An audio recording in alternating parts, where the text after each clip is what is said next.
త్యాగము మరియు భాగ్యము అన్న ఈ శీర్షికలో ఇప్పటి వరకు 8 మురళీలు అప్లోడ్ చేశాము. ఇది 9వ మురళి. ఈ మురళి 1971 ఏప్రిల్ నెల 19వ తారీఖు. ఈ అవ్యక్త మురళిలో బాబా త్యాగము, తపస్సు మరియు సేవ యొక్క పరిభాష చెప్పారు. ఈ విషయాలు ఎందుకు తెలుసుకోవాలి అనంటే, త్యాగము, తపస్సు, సేవ ఈ మూడింటి కంబైన్డ్ రూపం ఎవరిలో అయితే ఉంటుందో వాళ్ళే సత్యమైన సేవాదారులు అని బాబా ఈ మురళి ద్వారా మనకు తెలియచేస్తున్నారు. సో ఏవైతే మనం సేవలు చేసేస్తున్నామో, బాబా చెప్పే సేవలు చాలా మటుకు చేస్తున్నాము, కానీ ఆ సేవ ద్వారా వచ్చే భాగ్యము, పుణ్యం ఏదైతే ఉందో దాన్నే బాబా జమ చేసుకోవాలి. ఇక్కడ ప్రత్యక్ష ఫలంగా ఏవైతే వస్తున్నాయో ఆ భాగ్యము, ఆ భాగ్యాన్ని కూడా త్యాగం చేయాలి అన్నదే ఈ మురళీల యొక్క సారాంశము. ఇక్కడ త్యాగం అన్న పదానికి అర్థం ఏంటా అన్నదే బాబా ఇప్పటివరకు ఏవైతే అప్లోడ్ అయ్యి ఉన్నాయో 8 మురళీలు, ఈ మురళీలో అన్నిట్లో బాబా త్యాగం అంటే దేహాభిమానం యొక్క త్యాగం నుంచి పూర్తిగా సర్వస్వ త్యాగి వరకు ఉన్న లక్షణాలు ఏంటో చెప్పారు. సో ఏ రకంగా త్యాగం చేయాలి, ఏ రకంగా భాగ్యాన్ని తయారు చేసుకోవాలి, ఏ రకంగా భాగ్యాన్ని సత్యయుగానికి అంటే వచ్చే కల్పానికి ఏ రకంగా బదిలీ చేసుకోవాలని వివరిస్తూ వచ్చారు. ఈ త్యాగం కాకుండా తపస్సు అంటే సత్యమైన సేవ అంటే త్యాగము, తపస్సు మరియు సేవ ఈ మూడింటి కంబైన్డ్ రూపం ఎవరికైతే ఉంటుందో వాళ్ళే సత్యమైన సేవాదారులని అంటున్నారు. కాబట్టి ఈ మురళిలో దాన్ని బాబా వివరించారు. అలా కాకుండా తపస్సు అన్న పదానికి బాబా సింపుల్గా వేరే అవ్యక్త మురళిలో అంటే 1990 డిసెంబర్ నెల 13వ తారీఖు ఈ మురళిలో బాబా ఒక 4 వాక్యాల్లో చెప్పారు. విద్యార్థుల అవగాహన కోసం దాన్ని ఇక్కడ ఫోటో వేసి చూపిస్తున్నాము. సో ఈ మురళిలో బాబా ఏమంటారంటే, తపస్సు అనగా ఒకని వారిగా అవ్వటం, దీనినే బాబ్దాదా ఏక్నామీ అని అంటారు. తపస్సు అంటే మనసు బుద్ధిని ఏకాగ్రం చేయటం, తపస్సు అంటే ఏకాంత ప్రియులుగా ఉండటం, తపస్సు అంటే స్థితిని ఏకీరసంగా ఉంచుకోవటం, తపస్సు అంటే ప్రాప్తించిన సర్వ ఖజానాలను వ్యర్థం నుండి రక్షించాలి, అంటే ఎకానమీగా అంటే పొదుపు నడుచుకోవాలి. త్యాగి తపస్వి మూర్తులే సత్యమైన సేవాదారులను ఏదైతే చెప్తున్నారో, సో త్యాగం గురించి అయితే 8 మురళీలు అప్లోడ్ చేశాము. సో దేన్ని త్యాగం చేయాలో మనకు తెలిసింది. తపస్సు అనగా ముఖ్యంగా ఏకనామీ, ఎకానమీ ఈ 2 పదాలు గుర్తుపెట్టుకోవాలి సేవ చేసేటప్పుడు. ఏకనామీ అంటే ఇక్కడ బాబా స్మృతిలో, తపస్సు అంటే మనసు బుద్ధిని ఏకాగ్రం చేయటం అంటే ఇక్కడ సేవలు చేస్తున్నాం కానీ బుద్ధి భ్రమిస్తోంది, మనసు పరచింతన చేస్తోంది అంటే అది తపస్వి స్వరూపం కాదు. పరచింతన చేస్తున్నాము అంటే ఎవరు ఏం మన గురించి ఆలోచిస్తున్నారు, మన గురించి మంచిగా చెప్పుకుంటున్నారా, చెడుగా చెప్పుకుంటున్నారా, విమర్శిస్తున్నారా, ఇవన్నీ ఆలోచిస్తూ పోతే ఇది తపస్వి మూర్తులు కాదు. తర్వాత మన ఆలోచనలే మనకు విఘ్నాలేసి మనమే ఆగిపోయే అవకాశాలు ఉన్నాయి. ఎందుకంటే విద్యాలయంలో ఖచ్చితంగా సేవలు చేయడానికి వెళ్ళినప్పుడు విమర్శలు, నిందలు వస్తాయి. వచ్చినప్పుడు మనం గనక తపస్వి మూర్తులైతే ఎక్కడా సేవలో ఆగం. సో తపస్వి మూర్తులు అవ్వాలి అని అంటే మనస్సు బుద్ధిని ఏకాగ్రం చెయ్యాలి. తపస్సు అంటే ఏకాంత ప్రియులుగా ఉండటం. ఏకాంత ప్రియులుగా అంటే ఏదో శబ్దాలు లేకుండా, మనుషులు లేకుండా వెళ్ళి మనల్ని మనం సింగిల్ అవుట్ చేసేసుకుని ఏకాంతంగా కూర్చోవడం కాదు. ఏకాంతం అన్న పదానికి బాబా అర్థం కూడా చెప్పారు. అంటే ఆత్మాన్న స్థితి, ఏక్నామీ. ఏక్నామీ అన్న ఏకాంతం అన్న బాబా స్మృతిలో ఆత్మాన్న స్థితిలో ఉండటము. తపస్సు అంటే స్థితిని ఏకీరసంగా ఉంచుకోవటం అంటే ఒక్క బాబా స్మృతిలోనే. సో మనస్సు బుద్ధిని ఏకాగ్రం చెయ్యటము, ఏకాంత ప్రియులు, ఏకీరసంగా ఉంచడము, ఇది తపస్సు అని ఏదైతే చెప్తున్నారో ఇది కాకుండా తపస్సు అంటే ప్రాప్తించిన సర్వ ఖజానాలను వ్యర్థం నుండి రక్షించాలి, అంటే ఏకనామీగా పొదుపుగా నడుచుకోవాలి. సో ఇది ఏ రకంగా మనం అభ్యాసం చేస్తామంటే, ముందు మనసు బుద్ధిని ఏకాగ్రం చేయటం. మన ఆత్మ అన్న మొదటి పాఠానికి వస్తే మనసు బుద్ధి రెండుటిని చూపించారు అక్కడ. సో మనం ఏ ఆలోచన అయితే చేస్తామో అదే బుద్ధి అన్న స్క్రీన్ మీదకి రావాలి. అంటే నేను ఆత్మని, నిరాకార జ్యోతిర్బిందు స్వరూపాన్ని అన్న సంకల్పము, మనస్సు అన్న సంకల్పం అన్న ఆలోచన అన్న ఒకటే చేసినప్పుడు బుద్ధిని కూడా అంటే బుద్ధి ద్వారా అంటే బుద్ధి దివ్యంగా ఉంటే శివ పరమాత్మ నా తండ్రి అన్న సంకల్పం చేసినప్పుడు బుద్ధి కూడా మనము నిరాకార జ్యోతిర్బిందు స్వరూపం అని నిర్ణయిస్తుంది. అంటే మనసు బుద్ధి రెండు ఒకటే ఉండాలి. మనసు బుద్ధి రెండు ఒకటే అవ్వాలి అని అంటే ఇక్కడ బుద్ధి దివ్యంగా ఉండాలి. బుద్ధి రాతిగా పెట్టేసి మనం ఎన్ని సంకల్పాలు చేసినా కానీ ఎక్కడ ఉండాల్సిన వాళ్ళం అక్కడే ఉంటాం. సో అందుకే యోగం చేసేటప్పుడు శివ పరమాత్మ నా తండ్రి అన్న ఈ సంకల్పాన్ని ఖచ్చితంగా చెయ్యాలి. ఆ రకంగా చేసినప్పుడు మనం ఏదైతే ఆలోచిస్తామో సో మన ఆలోచనలన్నీ బాబా యొక్క మురళిలో ఏవైతే సంకల్పాలు ఇస్తారో ఆ సంకల్పాలే చేయాలి, మన సొంత సంకల్పాలు కాదు. సో ఆ రకంగా మనసుని బుద్ధిని ఏకాగ్రం చేసి ఆత్మాన్న స్థితిలో బాబా స్మృతిలో బాబా ద్వారా లభించిన సర్వ ఖజానాలని వ్యర్థం నుండి రక్షించాలి. అంటే ఎకానమీ ఇంగ్లీష్ పదము, తెలుగులో పొదుపు అంటారు. అంటే బాబా ఇచ్చిన సమయము, సంకల్పాలు, శక్తులు, గుణాలు, జ్ఞానము అన్నిటినీ పొదుపు చేయాలి. తక్కువ ఖర్చుతో ఎక్కువ ఫలితము అంటారు. సో ఇది బాబా తపస్సు యొక్క అర్థం చెప్పడము. కాబట్టి త్యాగం గురించి తెలుసుకున్నాము, తపస్సు గురించి కూడా తెలుసుకున్నాం. సో త్యాగి తపస్వి మూర్తులు సత్యమైన సేవాదారులు అంటారు. అంటే త్యాగము తపస్వి మూర్తులై ఎప్పుడైతే సేవ చేస్తామో ఈ 3 క్వాలిటీస్ ఉన్న వాళ్ళే సత్యమైన సేవాదారులు. వీళ్ళు త్యాగం ఆధారంగా భాగ్యం వస్తుంది కాబట్టి ఆ భాగ్యాన్ని కూడా త్యాగం చేసినప్పుడు పుణ్యం అంతా వచ్చే కల్పానికి బదిలీ అవుతుందనే బాబా ఈ మురళీల ద్వారా తెలియచేస్తున్నారు. సో ఇప్పుడు మనము ఈ 19th ఏప్రిల్ 1971 మురళి గురించి ఏదైతే ఇప్పుడు చెప్పుకుంటున్నామో ఇది 9వ మురళి. ఇప్పటివరకు 8 రికార్డ్ అయి ఉన్నాయి. సో మొత్తము త్యాగం మరియు భాగ్యం అన్న శీర్షికలో 10 మురళీలు అప్లోడ్ చేస్తున్నాము. ఇక్కడ స్క్రీన్ మీద ఆ డేట్స్ చూపిస్తున్నాము. తర్వాత ఈ శివ పరమాత్మ జ్ఞాన మురళి అన్న ఈ యూట్యూబ్ ఛానల్లో విద్యార్థుల అనుకూలం కోసమని సపరేట్ స్లాట్ అంటే శివ పరమాత్మ జ్ఞానమురళి అన్న ఛానల్ పేరు ఎక్కడైతే ఉంటుందో అక్కడ బ్రహ్మబాబా ఫోటో ఉంటుంది. ఆ ఫోటో మీద మీరు టచ్ చేస్తే ఛానల్లోకి వెళ్తారు. ఆ ఛానల్లో పైన వీడియోస్ ప్లేలిస్ట్ అని కనిపిస్తుంది. ఆ ప్లేలిస్ట్లోకి వెళ్ళినప్పుడు త్యాగం మరియు భాగ్యం అన్న స్లాట్ కనిపిస్తుంది. అందులో ఈ 10 మురళీలు కనిపిస్తాయి. ఇవి కాకుండా కూడా వేరే స్లాట్స్ కూడా ఉన్నాయి. విద్యార్థుల అనుకూలం కోసము ఆ స్లాట్స్లోకి వెళ్తే మీకు వాటికి సంబంధించిన మురళీలు కనిపిస్తాయి. సో ఇప్పుడు బాబా చెప్పేది ఆత్మజ్ఞానం కాబట్టి ఆత్మాన్న స్థితిలో ఉండి వినాలి. దీనికి మనం చేయవలసిన సంకల్పము నేను ఆత్మని, శాంతి స్వరూపాన్ని, శివ పరమాత్మ నా తండ్రి. బాబాతోటి టీచర్ అన్న సంబంధాన్ని కూడా జోడించాలి. దానికి మనం చేయవలసిన సంకల్పము నేను ఈశ్వరీయ విద్యార్థిని, బాబా నాకు టీచరు. బాబాతోటి సద్గురువు అన్న సంబంధాన్ని కూడా జోడించాలి. దానికి మనం చేయవలసిన సంకల్పము బాబా నాకు సద్గురువు, నేను మాస్టర్ సద్గురువును. బాబాతోటి జీవిత భాగస్వామి అన్న సంబంధాన్ని కూడా జోడించాలి. దానికి మనం చేయవలసిన సంకల్పము బాబా నాకు జీవిత భాగస్వామి, నేను బాబాకి జీవిత భాగస్వామిని. ఈ మురళిలో బాబా ఏం చెప్పారంటే ఈరోజు బట్టీని ప్రారంభించేటందుకు పిలిచారు. సర్వగుణ ధారణామూర్తులు మరియు సంపూర్ణ జ్ఞానమూర్తులు అయ్యేటందుకు ఈ బట్టీకి వచ్చారు. అందువలన ముఖ్యంగా 3 విషయాలు ధ్యాసలో ఉంచుకోవాలి. అవి ఏవి? ఈ 3 విషయాల ద్వారా సంపూర్ణ జ్ఞానమూర్తిగా సర్వగుణమూర్తిగా తయారై వెళ్తారు. జ్ఞానమంతటి సారం ఈ 3 మాటల్లో నిండి ఉంది. అవి ఏవి? త్యాగం, తపస్సు మరియు సేవ. ఈ 3 ధారణామూర్తులుగా అవ్వటం అంటే సంపూర్ణ జ్ఞానమూర్తిగా మరియు సర్వగుణమూర్తిగా అవ్వటము అంటున్నారు. సో సంపూర్ణ జ్ఞానమూర్తి గుణమూర్తులు అవ్వాలి అంటే త్యాగము, తపస్సు మరియు సేవ ఉండాలి అంటున్నారు. త్యాగం అని దేనిని అంటారు? నిరంతర త్యాగ వృత్తి మరియు తపస్వి మూర్తిగా తయారై ప్రతి సెకను ప్రతి సంకల్పం ద్వారా ప్రతి ఆత్మకి సేవ చేయాలి. ఇది నేర్చుకునేటందుకే బట్టీకి వచ్చారు అంటున్నారు. సో నిరంతర త్యాగవృత్తి మరియు తపస్వి మూర్తిగా అంటే ఇక్కడ మన యొక్క సమయాన్ని, సంకల్పాలని ఇవన్నిటిని త్యాగం చేసి అంటే మనది మనం చూసుకోవడం అని కాకుండా స్వపరివర్తన ఎలాగూ చేసుకుంటాం.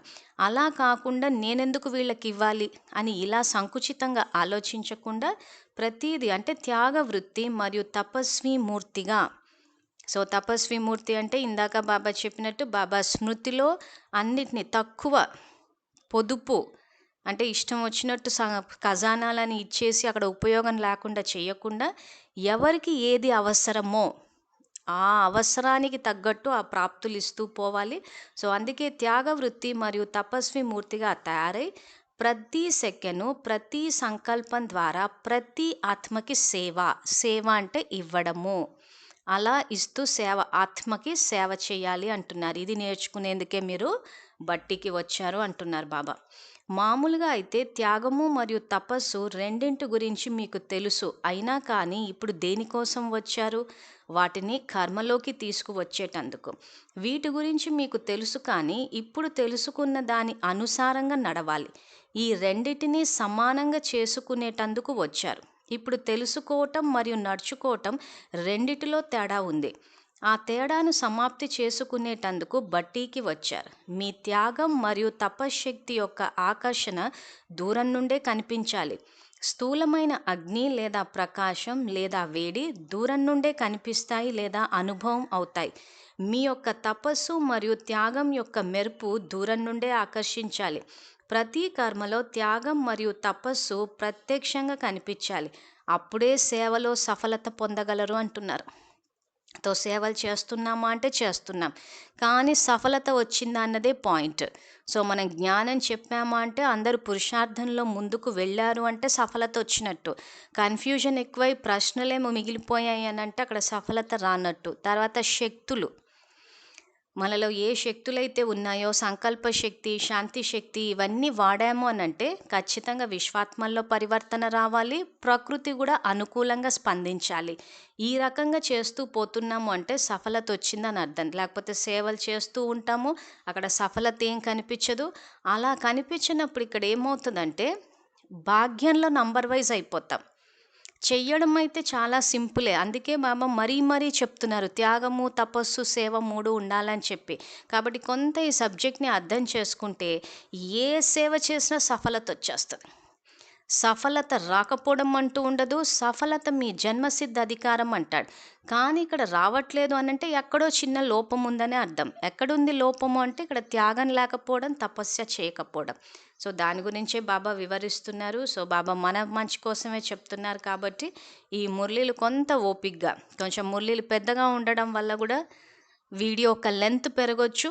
సో మీ అనుకూలానికి తగ్గట్టు మీరు పనులు చేసేటప్పుడే వింటూ పోతూ ఉంటే ఖచ్చితంగా సమయం అన్నది వృధా చేయకుండా మన జ్ఞాన స్వరూపులం అవ్వచ్చు, ధారణా స్వరూపులము, ఆకర్షణ స్వరూపులము, ఇవన్నీ అవ్వచ్చు. అందుకే బాబా ఇక్కడ ఏ తేడా అయితే ఉందో మీరు తెలుసుకున్న దానికి చేసేదానికి ఆ తేడాని సమాప్తం చేయాలి, సేవలో సఫలత పొందాలి అంటున్నారు. కేవలం సేవాధారి అయి సేవ చేయటం ద్వారా ఏదైతే సఫలతను మీరు కోరుకుంటున్నారో అది రావటం లేదు. కానీ సేవాధారిగా అవ్వటంతో పాటు త్యాగం మరియు తపస్విమూర్తిగా కూడా ఉండాలి. అప్పుడే సేవ యొక్క ప్రత్యక్ష ఫలం కనిపిస్తుంది.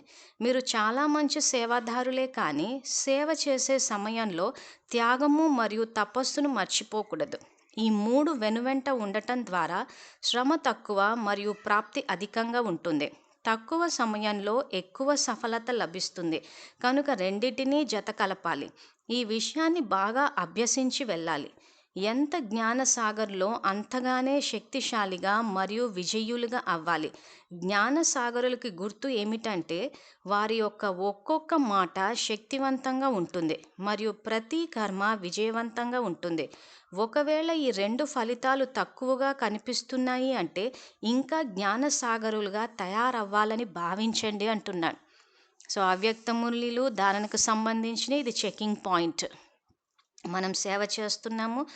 ఉదాహరణకి విద్యార్థులను గమనిస్తే ఎవరైనా ఆత్మల్ని పరివర్తన చేయాలి అనుకున్నప్పుడు సంకల్పాలు చేస్తూ ఉంటారు, ఆశీర్వాదాలు ఇస్తూ ఉంటారు. కానీ అక్కడ మార్పు అన్నది రాకపోయేసరికి గివప్ చేసేస్తూ ఉంటారు. సో ఇలాంటి విద్యార్థులు గమనించాల్సింది ఏంటి అంటే ఇక్కడ బాబా స్మృతిలో మన సంకల్పాలకు శక్తి రావాలి అని అంటే ఈ తపస్య స్వరూపం అంటే బాబా స్మృతి ఏక్నామీ మరియు ఎకానమీ అంటే దాని అర్థము రోజంతా వ్యర్థ సంకల్పాలు చెయ్యకుండా తక్కువ సంకల్పాలు చేస్తే ఎక్కువ శక్తి వస్తుంది. ఇది పాయింట్. ఇక్కడ మనం ఏంటంటే వరదానాలు ఇచ్చేసి, అవును వాళ్ళలో మార్పు రాలేదేంటి? ఇంతేనా? ఎందుకు కాలేదు? బాబాకి చెప్పామని చెప్పి మళ్ళీ ఎక్కువ సంకల్పాలు చేసి వ్యర్థాన్ని ఎక్కువ పోగు చేసేస్తే మన సంకల్పాలకు శక్తి రాదు. అందుకే బాబా తపస్సు యొక్క అర్థం చెప్పేటప్పుడు ఏకనామీ ఎకానమీ అంటున్నాడు. పొదుపు చేయడం అంటే సంకల్పాలు తక్కువగా చేయడం అని అర్థం. తక్కువ సంకల్పాలకు ఎక్కువ శక్తి ఉంటది. మనం అక్కడ మార్పు రావాలి, రావాలి అని చెప్పేసి మనం అక్కడ ఎక్కువగా ఆలోచించేసి మన సంకల్పాల శక్తి తగ్గిచ్చేసుకుంటాం. ఏమంటే వాళ్ళు ఎంత చెప్పినా వినరు. ఇదే వ్యర్థ సంకల్పం. సో, ఎంత చెప్పినా వినరు అన్న సంకల్పాన్ని బలంగా చేసేసి, ఆ తర్వాత ఆశీర్వాదాలేదో బాబా ఇవ్వమన్నారు కదా! ఏదో మంజులక్క వీడియోలు అప్‌లోడ్ చేసి చెప్పారు గదా! అని చెప్పేసి ఏదో బాబా చెప్పారు మాకు తెలిసాయని కాదు. మనము వ్యర్థ సంకల్పాలు ఎంత బలహీనంగా లేకుండా శక్తిశాలిగా చేస్తున్నాం. వీళ్ళు చెప్తే వినరు. ఒక్కసారి పరిశీలించుకొని చూసుకోండి ఇలాంటి సంకల్పాలు ఎంత స్ట్రాంగ్‌గా చేస్తున్నామో. అవి చేస్తున్నాం కాబట్టి అక్కడ పనిచేస్తున్నాయి. సో, ఇప్పుడు శ్రేష్ఠ సంకల్పాలు. ఏం సంకల్పాలు చెయ్యాలి అనంటే,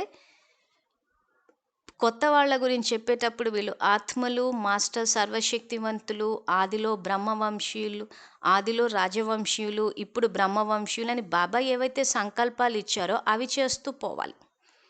ఆ సంకల్పాలు చేస్తూ పోతే అప్పుడు అక్కడ పరివర్తన అన్నది జరుగుతూ ఉంటది. సో, సంకల్పాలన్నీ బాబా మురళిల్లో ఇస్తూ ఉన్నారు ప్రతి చోట. ఇక్కడ స్లైడ్స్ వేసి అందరికీ చూపించడానికి గూడా మీరు మర్చిపోకుండా వాటిని స్క్రీన్ షాట్ తీసుకుని మనన చింతన చేసి, అభ్యాసం చేసి ప్రయోగం చేయాలి. సో, ఆ స్క్రీన్ షాట్స్ వేస్తున్న ఉద్దేశమే అది. మీరు మళ్ళీ నోట్ డౌన్ అన్నది గూడా చేసుకోకుండా మామూలుగా స్క్రీన్ షాట్ తీసేసేయండి. ఎక్కడెక్కడైతే మహావాక్యాలు ఇంపార్టెంట్ అనుకున్నామో అవి కూడా స్క్రీన్ షాట్స్ వేస్తున్నాము. సో, అలాంటి వాక్యాలను తీసుకుని మనన చింతన చేసి గుర్తుపెట్టుకుని కూడా చేయొచ్చు. కాబట్టి ఇక్కడ బాబా అదే అంటున్నారు. మీరు ఏదైతే జ్ఞానసాగరులుగా తయారవ్వాలని భావిస్తున్నారు కానీ అక్కడ సఫలత రావట్లేదు అని అంటే మీరు అవ్వలేదని అర్థం. సో, ఇక్కడ మురళిని చదివేస్తున్నాం. బాబా చెప్పారు మిస్ అవ్వొద్దని అని చెప్పి విధిపూర్వకంగా చదువుతున్నాం. చదివిన తర్వాత మనన చింతన చేసి ఆ తర్వాత సంకల్పాలను తగ్గించాలి రోజంతా. సో, అక్కడ అమృతవేళ మురళి చదివేసి అక్కడికి ఫుల్ స్టాప్ పెట్టేసి రోజంతా వ్యర్థం చేసేస్తూ వెళ్ళిపోయి, ఆ తర్వాత అందులో నుంచి మనం ఒక బాబా చెప్పాను సంకల్పం అని చెప్పి చేస్తే దానికి శక్తి ఎక్కడుంటుంది? అందుకే సేవ చేసేటప్పుడు బాబా త్యాగం మరియు తపస్సు వీటి యొక్క కాంబినేషన్ ఉండాలి అంటున్నారు. ఆ చేసినప్పుడు సంకల్పాలకు శక్తి వచ్చినప్పుడు తక్కువ శ్రమ, ఎక్కువ ఫలితం అంటున్నాడు. సో, ఇవన్నీ చెకింగ్ పాయింట్స్ మనం చేసే సేవకి. తర్వాత ఏ విద్యార్థులైతే సేవలో సఫలత రావటం లేదు, మేము ఎవరినైనా మార్చాలని ప్రయత్నిస్తే వాళ్ళు మారటం లేదు, ఇంకా అలజడి వస్తుంది. ఇలాంటి విద్యార్థులంతా ఈ 10 మురళీలు చదివితే చాలా స్పష్టత వస్తది. చదివిన తర్వాత మనన చింతన, మళ్ళీ మళ్ళీ ఆలోచించడము, ఇవన్నీ చేస్తే అప్పుడు అక్కడ దాన్ని ధారణా స్థాయిలోకి తీసుకురాగలుగుతాం. సో, దాన్నే బాబా ఇక్కడ చెప్తున్నారు. రెండిటిని జత కలపాలి అంటున్నాడు. త్యాగాన్ని, తపస్సుని. ఈ రోజుల్లో ఆత్మల ద్వారా అర్ధజ్ఞానాన్ని ఏదైతే ప్రాప్తింప చేసుకుంటున్నారో వారికి కూడా అల్పకాలికంగా సఫలత ప్రాప్తిస్తున్నట్లు అనుభవం అవుతుంది. కానీ మీరు సంపూర్ణ శ్రేష్ఠ జ్ఞానం యొక్క ప్రాప్తిని ప్రత్యక్షంగా పొందినట్లు ఇప్పుడే అనుభవం చేసుకోవాలి. అంతేకాని ఈ జ్ఞానానికి ప్రాప్తి భవిష్యత్తులో ఉంటుందని భావించకూడదు. ఈ సమయంలో జ్ఞానం ద్వారా లభించే ప్రాప్తి ఏమిటంటే మీ పురుషార్థంలో సఫలత మరియు సేవలో సఫలత అనుభవం అవుతాయి. సఫలత ఆధారంగా మీకు ఎంత జ్ఞానం ఉందో తెలిసిపోతుంది అంటున్నారు. చెకింగ్ పాయింట్ మురళి మిస్ అవ్వకుండా చదువుతున్నాము, కానీ అక్కడ మేము ఏం సంకల్పాలు చెయ్యాలి అని అడుగుతున్నాము అని అంటే జ్ఞానంలో సఫలత రాలేదని అర్థం. అందుకే బాబా మీరు గనక జ్ఞానస్వరూపులైతే మీ పురుషార్థంలో సఫలత వస్తుంది అంటారు. ఏ నిమిషానికి ఏ సంకల్పం వాడాలి, ఏ శక్తి వాడాలి, ఏ గుణాన్ని ధారణ చేయాలి, ఇవన్నీ ఎప్పుడు తెలుస్తాయంటే మురళిని మనం చదివి అంగీకరించి ధారణా స్థాయిలోకి తెస్తేనే. సో, కాబట్టి ఏ విద్యార్థులైతే విధిపూర్వకంగా మురళి చదువుతున్నారో ప్రేమపూర్వకంగా చదవాలి. సో, ప్రేమ ఉన్న చోట చాలా విషయాలు గుర్తుంటాయి, ధారణ కూడా సహజమైపోతుంది. సో, అందుకే బాబా ఇక్కడ ఈరోజు ఆత్మల ద్వారా అర్ధజ్ఞానాన్ని ఏదైతే ప్రాప్తింప చేసుకుంటున్నారో, సో ఇక్కడ భక్తి మార్గాన్నే గనక తీసుకుంటే అక్కడ ప్రశ్నలు చాలా వచ్చేవి మనకి. అర్ధజ్ఞానమే అది. కానీ జ్ఞాన మార్గంలోకి వచ్చిన తర్వాత ప్రశ్నలన్నీ సమాప్తయిపోయాయి. బాబా పూర్తి సంపూర్ణ జ్ఞానాన్ని తెలియచేసేశారు. తెలియచేసిన తర్వాత కూడా మీ పురుషార్థంలో సఫలత రావటం లేదు, సేవలో సఫలత రావటం లేదు అనంటే, దాన్ని బట్టి జ్ఞానంలో ఇంకా పూర్తిగా పరిపక్వంగా అంటే ఆ జ్ఞాన స్వరూపంగా అవ్వలేదు అని అంటున్నారు. సో కాబట్టి విద్యార్థులు చెక్ చేసుకుని కొంత శ్రమ స్టార్టింగ్లో కొంత శ్రమ అనిపిస్తుంది, కానీ చేస్తూ పోతూ ఉంటే మాత్రం సఫలత వచ్చినప్పుడు అది ఏమంటారు దాన్ని టేక్ ఆఫ్ అంటారు చూసారా, ఆ టేక్ ఆఫ్లోనే కొంచెం సమస్య ఉంటుంది. కానీ ఒక్కొక్కటి అనుభవంలోకి వస్తూ ఉంటే చాలా సులువైపోతుంది ఆ తర్వాత. ఎంతవరకు జ్ఞానసాగర్లు అయ్యారో అది పరిశీలన చేసుకునేటందుకు మరియు పరిశీలన చేయించుకునేటందుకు బట్టికి వచ్చారు. ఏ పాత సంకల్పము లేదా సంస్కారము కనిపించకూడదు, అంత త్యాగం నేర్చుకోవాలి అంటున్నారు. సో పాత సంకల్పాలంటే కామక్రోధ లోభమోహ అహంకారానికి సంబంధించిన సంకల్పాలు లేదా సంస్కారం, ముఖ్యంగా సోమరితనం అన్న సంస్కారం, ఇలాంటివి త్యాగం చేయాలి అంటున్నారు. మస్తకము అనగా బుద్ధి యొక్క స్మృతి లేదా మీ దృష్టి ద్వారా కేవలం ఆత్మస్వరూపం తప్ప మరేదీ కనిపించకూడదు లేదా స్మృతిలోకి రాకూడదు. సో ఇక్కడ బాబా చెప్పే జ్ఞానం చాలామందికి గుర్తుండకపోవడానికి కారణం కూడా అదే. ఎవరిని చూసినా నామరూపాల్లో చిక్కుకుపోవడము, వాళ్ళ యొక్క కుటుంబ సమస్యలు, దేహ సమస్యలు, వాళ్ళ వ్యక్తిగత విషయాలు, చరిత్రలు, ఇవన్నీ బాగా బుర్రలో పట్టించేసుకుంటారు. ఇంకా అవన్నీ పట్టించుకున్న తర్వాత ఈ బాబా జ్ఞానం ఏం గుర్తుంటుంది? సో అందుకే ఎవరిని చూసినా మస్తకంలో ఆత్మ తప్పితే ఇంకేది కనిపించొద్దు. ఆ కనిపించినప్పుడు ఈ ఆత్మజ్ఞానం ఫిట్ అవుతుంది. అలా కాకుండా ఎవరేం చేస్తున్నారు, అక్కడేం జరుగుతుంది, ఇక్కడేం జరుగుతుందని ఈ మొత్తం చెత్తంతా పోగు చేసేస్తే ఆ చెత్తలో బాబా ఇచ్చే జ్ఞానరత్నాలని పోగొట్టుకుంటాం మనం. సో మనకు బాబా ఇచ్చే జ్ఞానరత్నాలు ఇంపార్టెంటా, చెత్త ఇంపార్టెంటా అన్నది ఇంకా ఎవరికి వాళ్ళు నిర్ణయించుకోవాలి. అందుకే బాబా మస్తకం అనగా బుద్ధి యొక్క స్మృతి లేదా మీ దృష్టి ద్వారా కేవలం ఆత్మస్వరూపం తప్ప మరేదీ కనిపించకూడదు. అలాంటి నిరంతర తపస్విగా తయారవ్వాలి.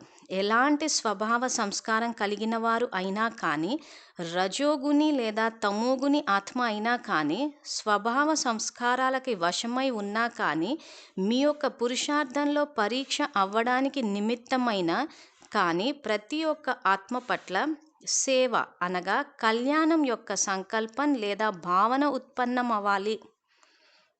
సో ఎవ్వరు ఎలాంటి వారైనా కానీ, రజోగుని తమోగుని ఆత్మలు వచ్చినా కానీ కళ్యాణం యొక్క భావన ఉత్పన్నం అవ్వాలి. ఎప్పుడు అవుతుంది అని అంటే ఆత్మ అన్న స్థితిలో ఉంటే అవుతుంది. దేహము అన్న స్థితిలో ఉంటే నాదేం తప్పు ఉంది, వాళ్ళదే కదా అంత తప్పు, కాబట్టి అంతగా మారితే వాళ్ళు మారుతారులే అని చెప్పి ఎదురు చూసుకుంటూ కూర్చుంటాము. ఎదురు చూసుకుంటూ కూర్చుంటే ఇక్కడ యుగం అయిపోతుంది. ఆ యుగాంతంలో బాబా సాక్షాత్కారాలు జరిగినప్పుడు అప్పుడు ఏడవాల్సి వస్తుంది. అందరూ మారుతారేమో అనుకున్నాం, కానీ తీరా చూస్తే బాబా ఇలా డ్రామా క్లోజ్ చేసేసారు ఏంటా అని చెప్పి. సో బాబా చెప్పే జ్ఞానాన్ని ఎవరికి వాళ్ళు బాబా తమకే చెప్తున్నారన్న భావనతో వినాలి. మన భాగ్యాన్ని మనమే రచించుకోవాలి. ఎవరి గురించి అయితే ఆలోచించి మనం ఆగిపోతున్నామో వాళ్ళు మనతో పాటు రారు. ఎవరికి వాళ్ళు శరీరాలు వదిలేసి వెళ్ళిపోవాల్సిందే. వినాశనం మీద మనకు నిశ్చయం ఉంది కాబట్టి ముందు మనది మనం చూసుకోవాలి, ఆ తర్వాత సేవ.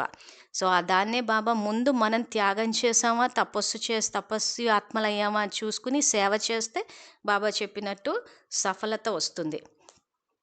ఈ విధంగా సర్వాత్మలకి సేవాధారి అనగా కళ్యాణకారి అవ్వాలి. ఏమి త్యాగం చేయాలో, ఏమి తపస్సు చేయాలో మరియు ఎంతవరకు సేవ చేయాలో ఇప్పుడు అర్థమైందా అంటున్నారు. సో అర్థం కాని విద్యార్థులు ఒక్కసారి మురళి తీసి నిదానంగా చదువుతూ పోండి, లేదా ఆడియోని రివైండ్ చేసి వినండి. సో సర్వాత్మలకి సేవాధార అంటే కళ్యాణకారి. తర్వాత ఏం త్యాగం చేయాలి అంటే ఇంతకన్నా ముందున్న 8 మురళీల్లో బాబా దేహాభిమానం నుంచి మొదలుపెట్టారు. సో అవన్నీ త్యాగం చేసి తపస్సు అంటే ఇందాక స్లైడ్ వేసి సింపుల్గా చూపించింది ఏదైతే ఉందో ఆ రకంగా తపస్సు చేసి ఆ తర్వాత ఏం సేవ చేయాలి. సేవ అంటే ఇవ్వడము. సో బాబా ఇచ్చిన ఖజానాలు ఏవైతున్నాయో ఆ ఖజానాలన్నిటినీ ఇస్తూ పోవాలి. ఇప్పుడు అర్థమైందా అంటున్నారు బాబా. అంటే ఇక్కడ మనం తెలుసుకోవాల్సింది ఏంటంటే, ఇవ్వడం విషయానికి వచ్చేసరికి ఒక శివ సందేశం ఇచ్చేస్తున్నాం. శివ సందేశం ఇవ్వడం అన్నది చిమవేగం అంత సర్వీస్ అంటారు బాబా. సో అది కాకుండా ఏ ఆత్మకి ఏది అవసరం అది ఇవ్వండి అంటున్నాడు. మన శివ సందేశం కదా అని చెప్పేసి మేము ఎప్పటికీ 7 డే కోర్సులే ఇస్తాము, పరిచయం ఇస్తాము అని అంటే, ఒకవేళ ఆత్మకి శాంతి అవసరం అయితే మరి అదెవరు ఇవ్వాలి? అదే బాబా ఇక్కడ చూసుకుని సేవ చేయాలి అంటున్నారు. సో, శివ సందేశం ఇవ్వడం ఈజీ అని చెప్పి ఇస్తున్నాము. ఇవ్వాలి కూడా, కాదనటం లేదు. కానీ ఎవరైనా ఆత్మకి ఇప్పుడు ప్రస్తుత పరిస్థితులు ఎవరికైనా ఆరోగ్యం బాలేదు. అప్పుడు వెంటనే మన సంకల్ప శక్తితోటి వాళ్ళకి ఆ దుఃఖం యొక్క తీవ్రత తగ్గేటట్టు మన సంకల్ప శక్తిని వాడాలి. ఆరోగ్యంతో బాధపడే వాళ్ళకి అప్పుడెళ్ళి సందేశం ఇవ్వడము లేదా 7 డే కోర్సులు ఇవన్నీ చెయ్యలేము. కాబట్టి విద్యార్థులు సేవలో కూడా ప్రాక్టికాలిటీ అన్నది చూడాలి. సేవ విషయానికి వచ్చేసరికి ఈ సమయంలో వెళ్ళి మనం సేవ చేయొచ్చా అని కొంతమంది విద్యార్థులు అడుగుతున్నారు. వెళ్ళి ఎక్కడ ఏం సేవలు చేస్తాము? అంటే సేవ అనగానే విద్యార్థులకు అయితే సందేశాన్ని ఇవ్వడము లేదా పుస్తకాలు పంచడం అనుకుంటున్నారు. ఆరోగ్యం బాగలేని వాళ్ళకి వాళ్ళ దుఃఖం యొక్క తీవ్రతను తగ్గించాలి కదా. సో, ఈరోజు ఆరోగ్యాలు అందరికీ పాడవుతున్నాయి అని అంటే చేసుకున్న కర్మ యొక్క ఫలితము, ఆ పాపభారాన్ని తగ్గించాలి కదా మనము. సో, పాపభారాన్ని ఎలా తగ్గిస్తాము? మన శ్రేష్ఠ సంకల్పాల ద్వారా, మన తపస్సు ద్వారా, మన యోగ శక్తి ద్వారా, అక్కడ శ్రేష్ఠ సంకల్పాలు, సహజమైన పురుషార్థమైన ఆశీర్వాదాల ద్వారా చేస్తాం. సో, ఎప్పుడైతే మన ద్వారా ఆత్మ ఆ రకంగా దుఃఖాన్ని తగ్గించుకుని శాంతిని, సంతోషాన్ని అనుభవం చేస్తుందో, అప్పుడు బాబా మన ద్వారా ప్రత్యక్షమైనప్పుడు స్వతహాగానే బాబాతోటి సంబంధాన్ని జోడిస్తారు. అవన్నీ చేయకుండా ఊరికే సందేశం ఇచ్చామా, కొత్త వాళ్ళని తెచ్చామా, కొత్త వాళ్ళు అనేసి ఆలోచిస్తున్నాం. మంచిదే, కానీ విద్యాలయంలో ఉన్న వాళ్ళకు కూడా సంయోగం ఇవ్వాలి కదా. కాబట్టి ఇవన్నీ ఆలోచిస్తూ పోతే ఇంకా మనం చేయాల్సింది ఎంతుందో మనకే తెలుస్తుంది. చేయాల్సిన సేవ ఇంకా ఎక్కువ ఉంది. అంతిమంలో ఎవరైతే చేస్తారో వాళ్ళే ముందుంటారని చెప్పి కూడా బాబా చెప్పారు. సో, దాన్ని ప్రకృతికి సంబంధించిన వీడియోస్లో కూడా స్లైడ్స్ వేసి చూపించాం. వీటి యొక్క మహానతను ఇప్పుడు అనుభవం చేసుకోండి అంటున్నాడు. దేంది? త్యాగము, తపస్సు మరియు సేవ. ఈ అనుభవం చేసుకుని ఈ పురుషార్థంలో ఎవరు ఫలీభూతం కాగలరంటే, ఎవరిలో జ్ఞానం మరియు యోగం యొక్క ఫలం ఉంటుందో వారే కాగలరు అంటున్నారు. సో, ఇటు జ్ఞానము ఉండాలి, యోగశక్తి ఉండాలి. ఈ ఉన్నవాళ్లే త్యాగం, తపస్సు మరియు సేవలో ఫలీభూతులవుతారు అంటున్నారు. ఇప్పుడు అందరి ముందు బ్రహ్మకుమారులుగా ప్రసిద్ధి అవుతున్నారు. వీరు బ్రహ్మకుమారులని దూరం నుండే తెలిసిపోతుంది. కానీ బ్రహ్మకుమారులతో పాటు తపస్వీ కుమారులుగా కూడా దూరం నుండే కనిపించాలి. ఆ విధంగా తయారై వెళ్ళాలి. అది ఎప్పుడు జరుగుతుందంటే, మననము మరియు మగ్నము రెండిటినీ అనుభవం చేసుకున్నప్పుడు. మననము అంటే జ్ఞానాన్ని మనన చింతన చేసినప్పుడు స్వతహాగానే ఆత్మశక్తిని సంతరించుకుంటుంది. అంటే జ్ఞానాన్ని మననం చేసేటప్పుడు వ్యర్థ సంకల్పాలు రావు మనకి. ఆ వ్యర్థం అన్నది పోయినప్పుడు ఆత్మశక్తిని సంతరించుకుంటుంది. మగ్నము అంటే బాబాలో ఏదైతే ఇప్పుడు ఏక్నామి అంటున్నారంటే బాబా స్మృతిలో స్థిరంగా ఉంటాం కాబట్టి అప్పుడు వీరు తపస్వి కుమారులు అని దూరం నుంచే అనుభవం అవుతుంది అంటున్నారు. స్థూల మత్తులో ఉన్నవారి నడవడిక లేదా ముఖము ద్వారా వీరు నశాలో ఉన్నారని తెలిసిపోతుంది. అదేవిధంగా మీ యొక్క నడవడిక మరియు ముఖము ద్వారా వీరు ఈశ్వరీయ నశాలో మరియు నారాయణ తత్వ నశాలో ఉన్నారని తెలియాలి. ముఖమే మీ పరిచయాన్ని ఇవ్వాలి. ఎవరినైనా కలుసుకున్నప్పుడు మీ పరిచయ కార్డుని ఇస్తారు కదా, అదేవిధంగా మీ ముఖమే పరిచయ కార్డు వలె కనిపించాలి. అర్థమైందా అంటున్నాడు. సో, ఇక్కడ స్థూల మత్తులో ఉన్నవారి నడవడిక లేదా ముఖము ద్వారా, స్థూల మత్తు అంటే తాగుబోతులు. సో, ఆ తాగుబోతుల యొక్క నడవడిక అంటే అడుగులు తడబడుతూ ఉంటే వాళ్ళ మాట దీన్ని బట్టి వాళ్ళు ఎలా అయితే తాగారన్న విషయం తెలిసిపోతుందో, అదే విధంగా ఇక్కడ నారాయణ తత్వ నశాలో అంటే బ్రహ్మబాబా సమానంగా త్యాగం, తపస్సు మరియు సేవ చేసినప్పుడు మీ యొక్క ముఖము నడవడిక ద్వారానే తెలిసిపోవాలి అంటున్నారు. పరిచయం కార్డు, విజిటింగ్ కార్డు ఇచ్చినప్పుడు ఎలా మన పరిచయం తెలిసిపోతుందో అదేవిధంగా మీ ముఖమే పరిచయ కార్డు వలె పనిచేయాలి. అర్థమైందా అంటున్నాడు బాబా. అంటే ఈ యొక్క త్యాగము, తపస్సు, సేవకి ఎంత ప్రాముఖ్యత ఉందో దీన్ని బట్టి అర్థం చేసుకోవాలి. అందుకే బాబా మురళి స్టార్టింగ్లో జ్ఞానం యొక్క సారం అన్నాడు. సో, దీనిలోనే నిండి ఉంది. సో, ఇవి లేకుండా త్యాగం చేయకుండా తపస్సు చేయకుండా సేవలు జరిగిపోతూ ఉన్నాయి అంటే సేవలు బాగా జరిగాయని అంటారే కానీ అక్కడ ప్రభావం పడదు. సో, ప్రభావం పడాలి విశ్వంలోని ఆత్మల మీద మరియు ప్రకృతి మీద. పడాలి అంటే ఈ త్యాగం, తపస్సు, సేవ అన్నది ఉండాలి. ఇప్పుడు గుప్త ధారణ రూపాన్ని కలిగి ఉండటం కాదు. కొందరు భావిస్తున్నారు జ్ఞానం గుప్తం, బాబా గుప్తం కనుక ధారణ కూడా గుప్తమే అని. జ్ఞానం గుప్తం, బాబా గుప్తం, కానీ మీ ధారణలు మాత్రం గుప్తంగా ఉండవు. కనుక ధారణలను, ప్రాప్తులను ప్రత్యక్ష రూపంలో చూపించండి, అప్పుడే ప్రత్యక్షత జరుగుతుంది. సో ఇక్కడ బాబా ఏంటంటే, బాబా గుప్తము, జ్ఞానం గుప్తం కదా అని చెప్పి మీ ధారణని గుప్తంగా పెట్టకండి అంటున్నాడు. మన ధారణలను ప్రత్యక్షం చేసినప్పుడు దాని ద్వారా బాబా ప్రత్యక్షం అవుతారు కాబట్టి అప్పుడు సఫలత అన్నది తెలుస్తుంది, ప్రభావం పడుతుంది. ఉదాహరణకి ఇప్పుడు ఈ ఛానల్లో ఏదైతే ప్రకృతికి సంబంధించి రాణి అక్కయ్య అనుభవం కానీ, చెంచులక్ష్మి అక్కయ్య అనుభవం కానీ, లేదా విజయవాడలో శ్రీలక్ష్మి అక్కయ్య ఏవైతే సహయోగం ఇచ్చారో, తర్వాత సేవలు చేస్తున్నారో, వీళ్ళు ధారణ చేశారు కాబట్టి ఇప్పుడు సేవ యొక్క సఫలత కనిపిస్తుంది. ధారణని గుప్తంగా ఉంచొద్దు అంటున్నారు బాబా. సో ధారణలు మాత్రం గుప్తంగా ఉండవు. కనుక ధారణలను, ప్రాప్తులను ప్రత్యక్ష రూపంలో చూపించండి, అప్పుడే ప్రత్యక్షత జరుగుతుంది. ఎవరి ప్రత్యక్షత జరుగుతుంది? బాబా ప్రత్యక్షత. అందుకే పిల్లలు ఎవరైనా ఏదైనా సేవలు చేయమంటే లేదు మేము గుప్తంగా ఉంటాము అంటారు. సో బాబా అదే చెప్తున్నారు, బాబా గుప్తము, జ్ఞానం గుప్తం, కానీ ధారణ గుప్తం కాకూడదు అంటున్నారు. సో మనం ఎప్పుడైనా సేవలో సఫలత పొందినప్పుడు మన తోటి ఆత్మిక సోదరులకు ఆ సఫలతకు కారణము బాబా. సో బాబా మహిమ అన్నది ఖచ్చితంగా అందరికీ తెలియచేయాలి. తెలియచేసి వాళ్ళలో ఉత్సాహ ఉల్లాసాలు నింపి ప్రేరణ ఇచ్చి అందరినీ ఆ యొక్క కార్యంలో భాగస్వాములను చేసి ముందుకు తీసుకెళ్ళాలి. సో ఇదేదో పబ్లిసిటీ అని అనుకోవద్దు. మళ్ళీ త్యాగం అన్న సబ్జెక్ట్ని తీసుకుంటే బాబా ఏదైతే మీ యొక్క గౌరవ మర్యాదలు త్యాగం చేయమంటున్నారో అది వేరు. సో గౌరవ మర్యాదలు ఎలాగూ త్యాగం చేస్తాము, కానీ ఇక్కడ ప్రేరణ ఇవ్వాలా అంటున్నాడు. సో అది ప్రేరణ ఇస్తున్నామా లేకపోతే గౌరవాన్ని ఆశిస్తున్నామా అన్నది సూక్ష్మంగా అర్థం చేసుకుని చెయ్యాలి. సో ఎప్పుడైతే ఆ రకంగా ధారణ మాత్రం గుప్తంగా ఉండవు, కనుక ధారణలను, ప్రాప్తులను ప్రత్యక్ష రూపంలో చూపించండి, అప్పుడే ప్రత్యక్షత జరుగుతుంది. విశేషంగా కుమారులలో ఒక సంస్కారం ఉంటుంది, అది పురుషార్థంలో విఘ్నరూపంగా అవుతుంది. అది ఏ సంస్కారం? కోరికలను పూర్తి చేసుకునేటందుకు కొన్ని సంస్కారాలను మిగుల్చుకుంటారు.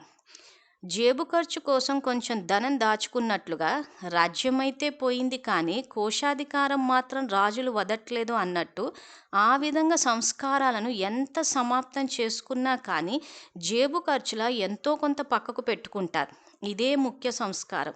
బట్టీకి వచ్చి ఇది కూడా తెలుసుకున్నారు, మరియు నడిచే ధైర్యాన్ని కూడా ధారణ చేస్తున్నారు. కానీ మాయ కోశాగారంలో ఎక్కడో అక్కడ మిగిలి ఉంటుంది. ఈ బట్టీలో అన్నిటినీ త్యాగం చేసి వెళ్ళాలి. సో బాబా ఇక్కడ కుమారుల గురించి చెప్తూ, కుమారులో ఒక సంస్కారం ఉంది, ఏంటంటే జేబు ఖర్చు కోసం కొంత ధనాన్ని దాచుకున్నట్టు కొన్ని పాత సంస్కారాలను కూడా దాచుకుంటూ ఉంటారు అని. రాజ్యాలు పోయినా కానీ కోశాధికారం మాత్రం రాజులు వదలట్లేదు అన్నట్టు ఇక్కడ కూడా బాబా అదే ఎగ్జాంపుల్ ఇచ్చి, ఇక్కడ బాబా కంటికి కనపడని జ్ఞానం చెప్తారు కాబట్టి పాత స్వభావ సంస్కారాలన్నిటినీ త్యాగం చేయమంటే ఎంతో కొంత ఖర్చుకుంటే బాగుంటుంది అన్నట్టు ఇంకా ఈ కోపాన్ని కానీ, సోమరితనాన్ని కానీ ఇలాంటివి పెట్టుకుంటూ ఉన్నారు. కాబట్టి వీటన్నిటినీ ఈ బట్టీలో త్యాగం చేసి వెళ్ళాలి అంటున్నారు. బట్టి అంటే యజ్ఞకుండంలో పాత స్వభావ సంస్కారాలన్నిటినీ వేసి కాల్చేసేయాలి అంటున్నాడు. సంపూర్ణంగా అయితే అంతిమంలో అవుతాము, అంతవరకు ఎంతో కొంత ఉంటూనే ఉంటాయని ఎప్పుడూ అనుకోకండి అంటున్నారు. సోమర్తనాన్ని సమర్థించే వాక్యాలు ఇవన్నీ. ఏమంటే బాబా చెప్పారు కదా అంతిమంలో సంపూర్ణం అవుతామని చెప్పి, కాబట్టి ఇప్పుడు మన కోపం వచ్చిన, ఆవేశానికి లోనైనా, ఒకవేళ గొడవలు పడ్డా కానీ ఇవన్నీ మామూలే కదా అని చెప్పి అనుకోకండి అంటున్నాడు. సంస్కారాలు కొంచెమైనా మిగిలి ఉంటే అవి కూడా మోసం చేస్తాయి. అందువలన పాత ఆస్తి ఏదైతే ఉందో దానిని పూర్తిగా భస్మం చేసేసి వెళ్ళాలి, దాచిపెట్టుకోకూడదు. ఇది కుమారుల గ్రూపు. ఇప్పుడు తపస్వి కుమారుల గ్రూపుగా తయారవ్వాలి. ఈ గ్రూపులో ఈ విశేషత అందరికీ కనిపించాలి. తపస్వి భూమి నుండి తపస్వి కుమారులు వచ్చారని అనుకోవాలి. అంటే మౌంట్ అబూకి వెళ్ళి తిరిగి వచ్చాము అని అంటే తపస్వి భూమి నుండి తపస్వి కుమారులు వచ్చారని అనుకోవాలి. అలా అనుకోవాలి అంటే బాబా చెప్పినట్టు పాత స్వభావ సంస్కారాలన్నీ రుద్రజ్ఞాన యజ్ఞం, మధువనం రావడం అంటే యజ్ఞానికి రావడం అంటాడు. ఆ యజ్ఞంలో వేసి పూర్తిగా కాల్చేసి త్యాగము, తపస్సు, సేవ ఈ మూడింటి కంబైన్డ్ రూపంగా వచ్చినప్పుడు తపస్వి భూమి నుండి తపస్వి కుమారులు వచ్చారని అనుకోవాలి అంటున్నాను. ప్రతి ఒక్కరూ ప్రకాశ కిరీటదారులుగా కనిపించాలి. కిరీటధారిగా అయితే భవిష్యత్తులో అవుతారు, కానీ ఈ బట్టి నుండి ప్రకాశ కిరీటదారులై వెళ్ళాలి. ఈ కిరీటం ద్వారా సేవా బాధ్యతను కిరీటం స్వతహాగానే ప్రాప్తిస్తుంది. కనుక ఈ ప్రకాశ కిరీటాన్ని ధారణ చేయాలని విశేష ధ్యాస పెట్టండి. అర్థమైందా అంటున్నాను. సో ప్రకాశ కిరీటం అంటే జ్ఞానం యొక్క కిరీటము, పవిత్రత యొక్క కిరీటం. ఈ కిరీటాలు పెట్టుకుని వీటి మీద విశేష ధ్యాస పెట్టండి అంటున్నాడు.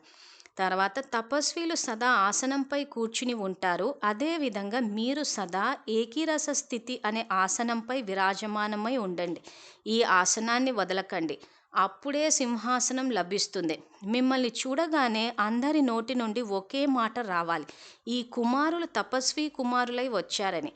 ప్రతి కర్మేంద్రియం యొక్క దేహాభిమానాన్ని త్యాగం చేయాలి మరియు ఆత్మాభిమానం యొక్క తపస్సు ప్రత్యక్ష రూపంలో కనిపించాలి. ఎందుకంటే బ్రహ్మ యొక్క స్థాపనా కార్యం అయితే జరుగుతూ ఉంది, ఈశ్వరీయ పాలన యొక్క కర్తవ్యం కూడా జరుగుతూ ఉంది. ఇప్పుడు తపస్సు ద్వారా మీ వికర్మలను మరియు ప్రతి ఆత్మ యొక్క తమో గుణాన్ని మరియు ప్రకృతి యొక్క తమోగుణ సంస్కారాలను భస్మం చేసుకునే కర్తవ్యం చేయాలి. ఈ సమయం ఏ కర్తవ్యం కోసమో ఇప్పుడు అర్థమైందా అంటున్నాడు. సో ఇప్పుడు ప్రస్తుత పరిస్థితుల్లో అందరూ శారీరక కర్మభోగాన్ని అనిపిస్తున్నారు. ఆ తర్వాత ప్రకృతి, తమోగుణ ప్రకృతి. సో అందుకే బాబా ఏమంటున్నారంటే తపస్వి మూర్తులు ప్రతి ఆత్మ యొక్క తమో గుణాన్ని గనక మనము ఇక్కడ పరివర్తన చేస్తే స్వతహాగానే మానసిక కర్మభోగము, శారీరక కర్మభోగం రెండూ సమాప్తం అవుతాయి. కాబట్టి శరీరానికి డాక్టర్లు ఇచ్చే మందులు ఎలాగూ ఇస్తారు, కానీ విశ్వ కళ్యాణకారులు త్యాగి తపస్వి మూర్తులు ఆత్మల యొక్క తమో గుణాన్ని, పాపభారాన్ని తగ్గించాలి మరియు ప్రకృతి యొక్క తమోగుణ సంస్కారాలను భస్మం చేసుకునే కర్తవ్యం చేయాలి. ఈ సమయం ఏ కర్తవ్యం కోసమో ఇప్పుడు అర్థమైందా అంటున్నాడు. సో బాబా సేవ యొక్క సూచనలు ఇస్తున్నారు. కాబట్టి ప్రస్తుతం అందరికీ ఇప్పుడు ఏదైతే కరోనా అని చెప్పి అది తగ్గుతుందా తగ్గదా అని చెప్పేసి ప్రశ్నలు వేయకూడదు. ఎప్పుడు తగ్గుతుంది? తమో గుణం ఏదైతే ఉందో, పాపభారం ఏదైతే ఉందో అది తగ్గించే ప్రయత్నము అన్నది మనం చేస్తూ పోవాలి. దుఃఖం యొక్క తీవ్రతను తగ్గించేసి వాళ్ళకు శాంతిని, శక్తిని అనుభవం చేయించాలి. తపస్సు ద్వారా తమో గుణాన్ని భస్మం చేసే సమయం ఇది అంటున్నారు. సో ఇప్పుడు మన కర్తవ్యం ఏంటో తెలియజేస్తున్నారు. సో ఈ సమయంలో సేవలు ఎలా చేస్తారు అంటే బాబా తమోగుని ఆత్మల్ని, తమోగుని ప్రకృతిని రెండు పరివర్తన చేయాలి అంటున్నారు. మీ చిత్రాలలో శంకరుని రూపం వినాశకారిగా అనగా తపస్వి రూపాన్ని చూపించారు కదా. ఆ విధంగా ఏకీరస స్థితి అనే ఆసనంపై స్థితులై మీ తపస్వి రూపాన్ని ప్రత్యక్షంగా చూపించండి. ఏమి నేర్చుకోవాలో మరి ఏ విధంగా అవ్వాలో దీని కొరకు ఈ కుమారుల గ్రూపు ఏ స్లోగన్ని ఎదురుగా పెట్టుకుంటారు, దాని ద్వారా సఫలత లభించాలి. సత్యత మరియు స్వచ్ఛత ద్వారా సృష్టిలోని వికారాలను శుభ్రం చేస్తాం. సృష్టిలో చేస్తున్నారంటే స్వయంలో అయితే అంతకంటే ముందు అయిపోయిందనే, కనుకనే సృష్టిలో చేస్తున్నారనే కదా అర్థము అంటున్నారు. ఇక్కడ మీరు సృష్టిని సత్యత, స్వచ్ఛతగా చేస్తున్నారంటే మీలో ముందే అయిపోయింది కనుకనే సృష్టిలో చేస్తున్నారనే కదా అర్థం అంటున్నాడు. అంటే మీలో అయిపోయింది కదా అని చెప్పి చెక్ చేసుకోమంటున్నారు. సో మనలో సత్యత, స్వచ్ఛత ఉంటేనే విశ్వ పరివర్తన అన్నది చేయగలుగుతాం. కనుక ఈ స్లోగన్ని స్మృతిలో పెట్టుకోవడం ద్వారా, తపస్వి మూర్తిగా అవ్వటం ద్వారా సఫలతా మూర్తిగా అవుతారు అంటున్నారు. సో ఇక్కడ బాబా కుమారులను ఏ స్లోగన్ని స్మృతిలో ఉంచుకోమంటున్నారంటే సత్యత మరియు స్వచ్ఛత ద్వారా సృష్టిలోని వికారాలను శుభ్రం చేస్తాము. ఈ స్లోగన్ని గుర్తుపెట్టుకోమంటున్నారు. సో ఇప్పుడు ఏదైతే దుఃఖం అందరు అనుభవం చేస్తున్నారో ఇది మన యొక్క సత్యత మరియు స్వచ్ఛత. సో దీని గురించి కూడా ఇప్పుడు ఏవైతే 10 మురళీలు రికార్డ్ చేస్తున్నాం అని చెప్పారో ఆ మురళీల్లో చెప్పాము. సో అవి చూస్తే విద్యార్థులకు అవగాహన వస్తుంది. తర్వాత ఇక్కడ శంకరుని రూపం వినాశకారి తపస్వి రూపం అంటున్నారు. సో మన యొక్క రూపం తపస్విగా ఉండాలంటే ఎలా అని చెప్పేసి ఈ శివ పరమాత్మ జ్ఞానములో 7 డే కోర్సులో 3వ రోజు వీడియోలో చెప్పాం. సో మళ్ళీ అదేవిధంగా ప్లేలిస్ట్లో 7 రోజుల కోర్సుకు వెళ్తే 3వ రోజు వీడియోలో ఈ శంకరుని గురించి వివరించాము. అది చూస్తే మన తపస్వి స్వరూపం ఎలా ఉంటుందో మనకే అవగాహన వస్తుంది. సో ఇది బాబా త్యాగము, తపస్సు మరియు సేవ యొక్క పరిభాష. ఈ త్యాగము, తపస్సు, సేవ మూడింటి కంబైన్డ్ రూపం ఎవరిలో అయితే ఉంటాయో వాళ్ళే బాబా సత్యమైన సేవాదారులు అని చెప్పి వివరిస్తున్నారు.